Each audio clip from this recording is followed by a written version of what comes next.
Cinema പ്രേമികൾക്ക് Sini time മലയാളത്തിലേക്ക് സ്വാഗതം. സിനിമകളുടെ കഥകളും റിവ്യൂകളും രസകരമായി നിങ്ങളിലേക്ക്. ബിപിൻ കൃഷ്ണ സംവിധാനം ചെയ്ത സാഹസം ഓഗസ്റ്റ് 8-നാണ് റിലീസ് ചെയ്തത്.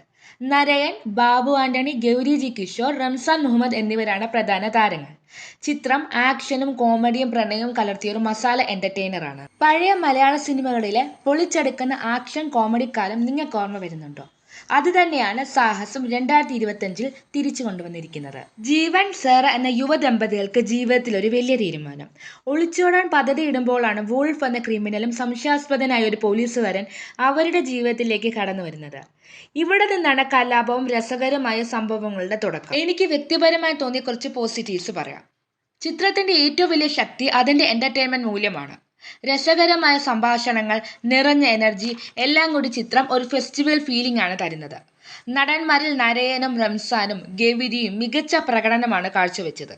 സംഗീതത്തിൽ പ്രത്യേകിച്ച് ഓണം മൂഡ് എന്ന പാട്ട് ഓണം സീസണിൽ പറ്റിയ ഒരു ഗിഫ്റ്റ് തന്നെയാണ്. ഇനി നെഗറ്റീവ്സ് പറയാം. തിരക്കഥയ്ക്ക് കൂടുതൽ ആഴം കൊടുത്തിരുന്നെങ്കിൽ കഥാപാത്രങ്ങൾക്കുള്ള ബന്ധം കൂടി വ്യക്തമാകുമായിരുന്നു. കഥയിൽ അനാവശ്യ കലാപം കൂടുതലായി തോന്നി. സംഭവങ്ങൾ യുക്തിയില്ലാതെ സംഭവിക്കുന്നത് കഥയെ വിശ്വസിക്കാൻ പ്രയാസമാക്കുന്നു. ചില കോമഡി സീനുകൾ കാർട്ടൂൺ പോലും തോന്നും വിധം ഓവർ ആക്റ്റഡായി സിനിമയുടെ റിതം തകർക്കുന്നു. ചില രംഗങ്ങൾ നീളുകയും ചിലത് പെട്ടെന്ന് അവസാനിക്കുകയും ചെയ്യുന്നു.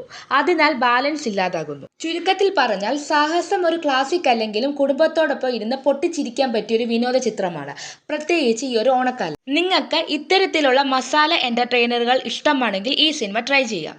സിനിമയെക്കുറിച്ചുള്ള നിങ്ങളുടെ അഭിപ്രായം കമന്റിൽ എഴുതൂ. വീഡിയോ ഇഷ്ടമാണെങ്കിൽ ലൈക്കും സബ്സ്ക്രൈബും മറക്കരുത്.